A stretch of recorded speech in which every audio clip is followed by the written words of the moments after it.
એક વરની કમાણી છે, એક વરસાદે તાણી છે. એટલે આજે જગતનો તાત જગતના નાથને બે હાથ જોડીને વિનંતી કરે છે કે કોઈ કારણ વગરનું રાજકારણ તું અમારી હારે રમ્યો છો.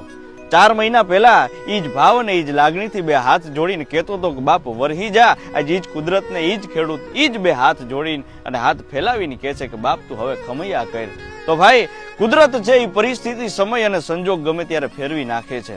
પણ આ દેશની ઉપર, આ ધરતીની ઉપર માત્ર ને માત્ર કોઈ સહન કરી શકે ને તો એ ખેડૂત છે. કારણ કે મનની મનમાં જણાય એ આમ બધાને કહેવા જાય તો કેમ થાય, તોય દાંત કાઢતા કાઢતા એ કહેતા હોય ને. કારણ કે આખા વરનો જે આ મોલ છે ને એના કંઈક મૂલ લેવા માટે થઈ આગળના ઘરના જે કંઈ પણ આયોજન છે એ પૂરા કરવા માટે થઈને ખેડૂત મહેનત કરતો હોય.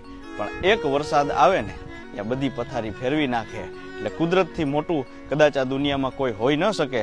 અને સહન શક્તિની અંદર જો સ્ત્રી પાત્ર પછી કોઈ આવતું હોય, જો કે પહેલા આવતું હોય, તો એ માત્ર ને માત્ર ખેડૂત છે.